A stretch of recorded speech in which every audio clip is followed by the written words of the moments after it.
नमस्कार दोस्तों, महत्वपूर्ण संदेश। सभी को सुप्रभात। आपका दिन मंगलमय हो। एक बड़ी तस्वीर देखने की शुभकामनाएं। आज की उपस्थिति को संक्षेप में प्रस्तुत करने के लिए 25 अक्टूबर 2023 रेड रिट्रीवर मार्टी डी गामो और क्रिस जॉनसन द्वारा ONU पैसिव 360 में ऐश की यूट्यूब पर इस लाइव में एक संक्षिप्त उपस्थिति थी। एक महत्वपूर्ण बात, समाचार से पहले आपका ध्यान आकर्षित करना आवश्यक है कि हम आज सुबह एक सम्मेलन करने जा रहे हैं। 25 से 26 तारीख तक सुबह 1 बजे संयुक्त राज्य अमेरिका, सुबह 5 बजे लिस्बन लिंक ओ संस्थापकों पर रखा जाएगा और यह केवल संस्थापकों के लिए एक सम्मेलन है और इसमें संयुक्त राष्ट्र के निष्क्रिय तकनीकी कर्मचारी भाग लेंगे जो सिस्टम की स्थिरता, प्रतिभागियों की मात्रा का विश्लेषण करेंगे। इसलिए वे पूछते हैं कि जितना संभव हो उतने अधिक प्रतिभागी भाग लें इस सम्मेलन में, लेकिन केवल संस्थापक।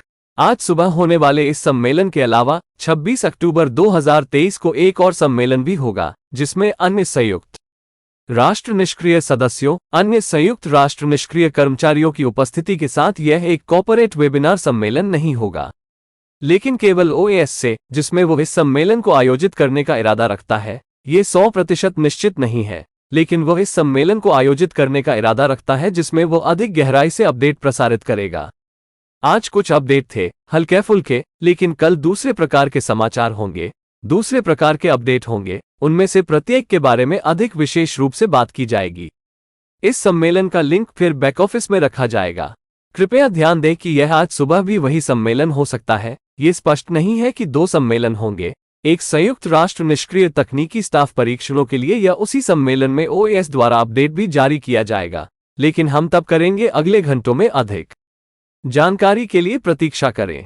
उनका कहना है कि हमारे लिए अब ये जानकारी देना बहुत महत्वपूर्ण है। अगर हम खबर जारी करने के लिए अगले सप्ताह तक इंतजार करेंगे तो शायद बहुत देर हो जाएगी। उनका कहना है कि अगले सप्ताह सोमवार को भी मिस्र में एक बड़ा कार्यक्रम होगा और लोग, कंपनी के वरिष्ठ अधिकारी, अगले सप्ताह के अगले सोमवार को होने वाले इस कार्यक्रम की तैयारी कर रहे हैं। इसलिए यह एक कॉर्पोरेट वेबिनार नहीं होगा, बल्कि इसमें OAS की उपस्थिति होगी और OAS कल के सम्मेलन के दौरान जानकारी देगा। OAS का कहना है कि OConnect का एक नया संस्करण कल जारी किया जाएगा और एक नया, बेहतर संस्करण अगले सप्ताह जारी किया जाएगा।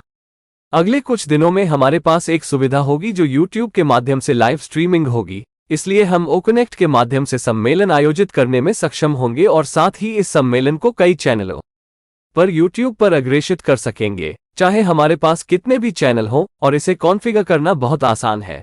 तो OConnect के माध्यम से सम्मेलन को देखने के अलावा हम इसे YouTube पर भी प्रसारित कर पाएंगे, सिर्फ एक चैनल पर नहीं, बल्कि हमारे पास 20 चैनल, 30 चैनल, 100 चैनल हैं। ऐसे लोग हैं जिनके पास ये है।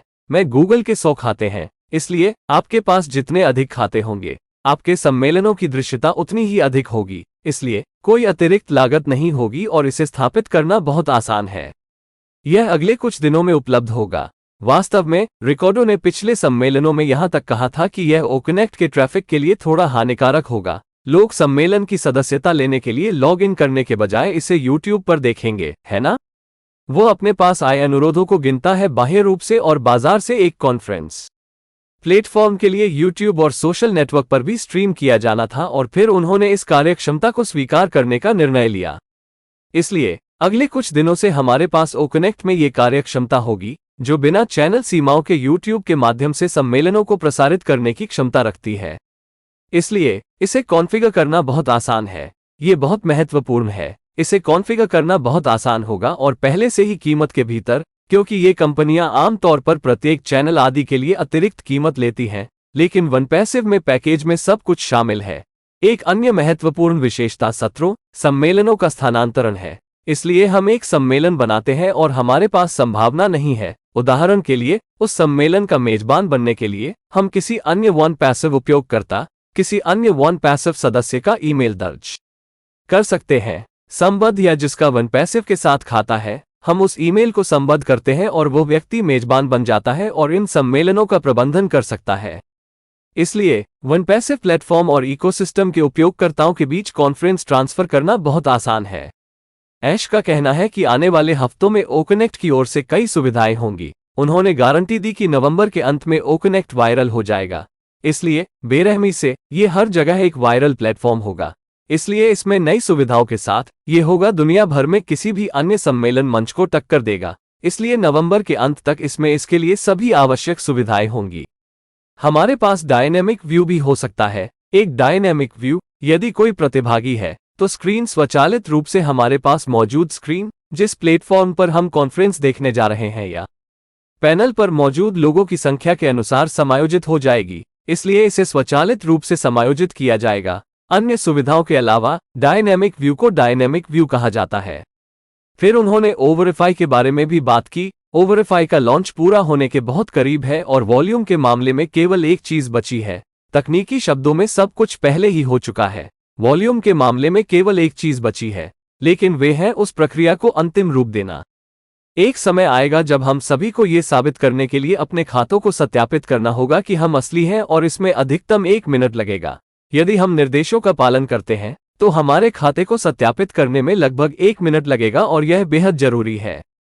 और हम अपने खाते को सत्यापित करने के लिए 10 ओ कॉइन्स अर्जित करेंगे, जो पंजीकरण या माइग्रेट करने के लिए अन्य 10 ओ कॉइन्स में शामिल हो जाते हैं। हमारे मामले में संस्थापकों के लिए या किसी ऐसे व्यक्ति के लिए जो पारिस्थितिकी तंत्र में पंजीकरण करने के लिए संस्थापक नहीं है। इसलिए अन्य 10 ओ कॉइन्स जो कंपनी प्रदान करती है अपने खाते को सत्यापित करने के लिए, यदि हम इसे सत्यापित नहीं करते हैं तो हमारे पास पारिस्थितिकी तंत्र तक सीमित पहुंच होगी। ठीक है, इसलिए वे हमें अपने खाते को सत्यापित करने के लिए आवश्यक समय देंगे, और ऐसा करने के लिए हमारे लिए आवश्यक समय की अवधि होगी उस समय से अधिक। और जब तक हम इसे सत्यापित नहीं करते तब तक हमारे पास पारिस्थितिकी तंत्र की कुछ सुविधाओं तक सीमित पहुंच होगी। फिर उन्होंने कहा कि कुछ उत्पादों का मूल्य इन 20 ओ कॉइन से भी कम होगा, और कुछ उत्पादों के लिए भुगतान की जाने वाली राशि का एक बड़ा हिस्सा भी चार्ज करेंगे। इसलिए ये वास्तव में एक महत्वपूर्ण मूल्य है जिसे कंपनी कमीशन के रूप में देगी। 20 ओ कॉइन्स पंजीकरण और सत्यापन के लिए। उनका कहना है कि ऐसे कई उत्पाद लॉन्च होने वाले हैं जो निश्चित रूप से कार्ड के रिजोल्यूशन, कार्ड से भुगतान के लिए सदस्यता एकत्र करने की कंपनी की क्षमता पर निर्भर करते हैं। इसे जल्द ही सुलझा लिया जाएगा। उन्होंने एक कॉन्फ्रेंस की, कंपनी के सभी वरिष्ठ प्रबंधन के बीच एक बैठक हुई और 50 से अधिक समाधान प्रस्तुत किए गए। जैसा कि हम सभी जानते हैं, कंपनी के पास 2 प्रोसेसर थे। 2 भुगतान प्रोसेसर की सेवाओं का अनुरोध किया और उनमें से कोई भी काम करने में सक्षम नहीं था। इसलिए विशेष रूप से वॉल्यूम के कारण ऐसा हुआ। ठीक है, तकनीकी कारणों से नहीं, मुझे लगता है। लेकिन इस समय ग्रह पर कोई भी प्रोसेसर कंपनी के शुरुआती दिनों में किए गए भुगतान की मात्रा को कवर नहीं कर सकता है। ये सब मात्रा का सवाल था। इसलिए उनके पास वर्तमान में लगभग 50 संभावनाएं हैं, और वे करना चाहते हैं प्रक्रिया को यथाशीघ्र हल करें ताकि वे उत्पादों को लॉन्च कर सकें और कार्ड के माध्यम से भुगतान प्राप्त कर सकें, क्योंकि वे जानते हैं कि यह कंपनी के उत्पादों की सदस्यता के लिए भुगतान करने का सबसे लोकप्रिय मंच है। इसलिए वे बहुत जल्द एक समाधान पर पहुंचेंगे और करेंगे, भुगतान भी करें। मुझे नहीं पता कि कल वो इस बिंदु पर बात करेंगे या नहीं, ये बहुत महत्वपूर्ण है। वो कल सम्मेलन करेंगे, वो खुलासा करेंगे कि क्या चल रहा है, और उनका कहना है कि सबसे पहले वो लंबित भुगतान करेंगे जो कि हो गए हैं। इस समय पारिस्थितिकी तंत्र में अनुरोध किया गया है, दर्जनों हजारों भुगतान लंबित हैं। वो लगभग 1 सप्ताह में पहला भुगतान करेगा। वो क्रिप्टो के लिए भुगतान करेगा, और फिर उस सप्ताह के अंत में वो भुगतान करेगा बैंकों, बैंकिंग संस्थाओं को भुगतान, ई बैंकों को। यह अगले कुछ हफ्तों में होगा। पहले सप्ताह में वह कहते हैं कि वो उन लोगों के भुगतान को अंतिम रूप देंगे जो क्रिप्टो के लिए लंबित है। फिर इस सप्ताह के अंत में वह करेंगे, फिर उन सभी को भुगतान करें जिन्होंने स्थानांतरण एसएसी को बैंक खातों में भुगतान करने का अनुरोध किया है। इसलिए उन्होंने कहा कि वे अंतिम प्रोसेसर की प्रतीक्षा नहीं करेंगे जिसके साथ उनका समझौता हुआ था, और फिर वे दूसरे समाधान का विकल्प चुनेंगे। कुछ है अल्पकालिक समाधान और दीर्घकालिक में कुछ अन्य है। कुछ अभी अल्पकालिक जरूरतों को पूरा करने के लिए हैं, दूसरों का उपयोग कर रहे हैं, और दीर्घकालिक के लिए अन्य विकल्प भी हैं। वे अगले कुछ घंटों में निर्णय लेंगे कि वे क्या करने जा रहे हैं, लेकिन वे निश्चित रूप से इसका समाधान ढूंढेंगे जो बिक्री बढ़ाने और कंपनी के उत्पादों की सदस्यता के लिए भुगतान के लिए महत्वपूर्ण है। उनका कहना है कि इस पर कई टीमें काम कर रही हैं और वे इसे जल्द से जल्द हल करेंगे। उनका कहना है कि वो जल्द ही इसकी घोषणा करेंगे, शायद कल, जो क्रेडिट कार्ड क्रिप्टो में भुगतान होगा और अनुरोध करने वालों को भुगतान होगा जो लंबित हैं। एसएसी ये होगा। घोषणा सैद्धांतिक रूप से कल होगी। वो तब करेंगे ऐसा होने के लिए समाधान और समय की घोषणा करें, लेकिन उन्होंने पहले ही घोषणा कर दी है। उन्होंने पहले ही अनुमान लगा लिया है कि जब ये शुरू होगा तो 1 सप्ताह में हर कोई जो क्रिप्टो में भुगतान लंबित है वे बैंक में भुगतान करना शुरू कर देंगे, इसलिए वे करेंगे क्रेडिट कार्ड या क्रिप्टो सदस्यता के साथ स्थिति को हल करें, जो पहले से ही पूरी तरह से काम कर रहा है। उनका कहना है कि एक बार यह निर्धारित हो जाने के बाद जरूरतें निर्धारित हो जाएंगी, हम एसएसी को अधिक बार अनुरोध करने में सक्षम होंगे।